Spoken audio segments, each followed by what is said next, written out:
I'm Josh Gross, publisher of Beverly Hills Weekly, and I'm here with a man who needs little introduction. He is Bob Bailey, longtime 8th grade English teacher at Hawthorne. Thanks for joining us, Bob. Thanks for having me. So, Bob, you first got hired in 1976 at Hawthorne. Yes. Tell us the story. You're one of the vets in the school district now. Yeah, it's an interesting tale because I lucked into some of it. I'd often heard from other friends that to get a job in Beverly Hills at that time you had to know somebody. And from what I understood, I didn't know anyone. And so I applied to, in those days it was typewriter, not so you had to actually type out all of these letters of application. And I applied to 90 school districts from San Diego to San Francisco within 30 minutes of the ocean. I thought, I've got to get something. Districts weren't hiring then because everybody wanted to be a teacher. We just gone Especially in Beverly Hills, right? Yeah. Well, especially in Beverly Hills, I wasn't even considering it. And so my master teacher, I was teaching at a high school in the Valley, student teaching I should say, and my master teacher was a woman who was retiring there, Mrs. Friedman. And she said, you know, I went to Beverly Hills, I probably know somebody there. And this woman was in her mid-60s at this time. And so she said, I'm gonna make a few calls. So she called and asked for people that she thought might still be there. No one was still there, no one knew who she was. And she told Bill Jenkins, who was the personnel guy at the time, look, you've got to interview this guy, just interview this guy. And it was lucky because out of the 90, I'd only gotten 2 interviews, one in Cambria and one in San Ynez Valley, which would have been fine. And it was one of these situations where both schools says, we love you, it looks good, it looks good, it looks good, and then I get a call saying, oh, we had to go with this person for this reason or that reason. So I thought, wow, am I going to sub? Is that going to be my introduction? And then Beverly Hills called me, and I went in to talk to Jenkins, and he said, we talked, and he said, what have you been doing with yourself? This was in the spring. And what are you going to do this summer? And I told him I was going to be lifeguarding. I'd been lifeguarding for a while. I was 22. And he said, oh, we have a couple lifeguards that work here. We have Walt Puffer, and we have Longtime BV Dick president. Douglas. Yeah. And I lifeguarded at Zuma Beach, and they lifeguarded down in the South Bay. And I'd only been lifeguarding for 3 or 4 years at that time, so we didn't really know each other. We knew of each other, but didn't know each other. So he says, I'm going to send you over to Walt. And I thought, well, maybe this is my entree. Yeah. So I talked to Walt, and he said, oh yeah, I know who you are, and this and that and the other thing. And I thought, sounds good. Looks like maybe I'll get a call back to teach at BV. The next day I got a call, and Jenkins sent me over to meet Milt Rowan, the principal at Hawthorne School. And there was a small group of teachers and probably the VP, Dick Ubik at that time. Sure. And so what I thought was just a meet and greet turned out to be really a full-blown interview. And then he'd also lined me up to interview the following day at the high school because there was an opening at the high school. To make a long story short, what happened was I got the Hawthorne job.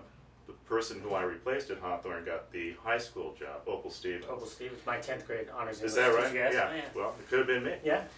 But what's funny, what transpired after that, I got my contract in the mail, and it said a temporary teaching position, because in those days, they hired you as a temporary teacher in case things didn't work out. Then they could just shuffle you off.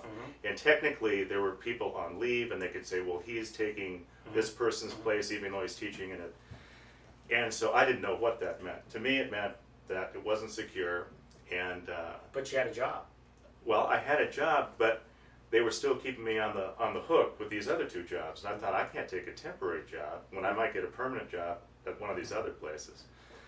And so I called Jenkins and I said, sorry, thanks for offering this to me, but I can't take it. It's temporary, and you know, I have to really look out for myself. He goes, no, you don't understand. You don't understand. If things work out, and he goes, I know they will with you.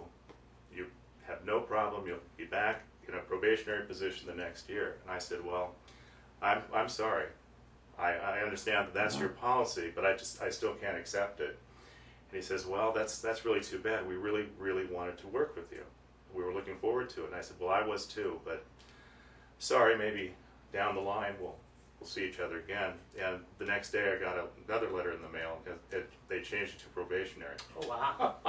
So you got yourself a raise before even getting hired, huh? Yeah, without knowing anything about anything. All right, well, 34 years later, you're still there, you're still teaching. Why 8th grade? A question I often ask you, but I know you're very passionate about middle school. Why 8th grade? It's the most interesting age because it's probably the most awkward age. When people look back, I mean, they're trying to get it together. They haven't gotten it together. They're all over the place. They still have a foot in 4th grade, and they think they have a foot in the high school, and they should. Some of them do. So there's trauma every day, and I don't have to care about it because I know they're going to get over it, but it's very entertaining. It's the same kind of entertainment that I used to receive as a student when you'd have a combustible teacher and you'd have a student that was maybe a troublemaker, and every time the teacher lost his or her temper, it became human drama. It was great, as long as it wasn't directed at you. It was a lot of fun, and we get to see a lot of that on a daily basis. I really, really love working a K-8 because I like the interaction between the primary grades and the middle school. And I make a point, for instance, of going to see the monthly awards assembly for the K2 grades and just sit in the back of the auditorium and watch the kids jump out of their seats when their name is called and run. They run straight up and up those steps, and then they're there holding up their certificate, and it's neat. And every year my 8th grade class works with the 1st grade class. We call it reading buddies, and they're one-on-one with the kids, reading with them, correcting their journals with them, and then we even do writing projects. And what's interesting about the writing projects, these kids are writing, 1st graders are writing paragraphs for the first time, and the 8th graders take on the role as teachers. They kind of remind themselves of the basics of expository writing. Wow. How do you describe Hawthorne to someone who's not familiar with the school? It's so much history in the school, of course, and so many generations of kids that have gone there, but how do you explain it to someone? It would be difficult to explain it in a sentence, but I would just say, since I'm teaching there, it's so welcoming. Because of me, it is a gem. I mean, it's that simple. Got a strong sense of equal. Nothing wrong with that. We're going to come back with part 2 after this.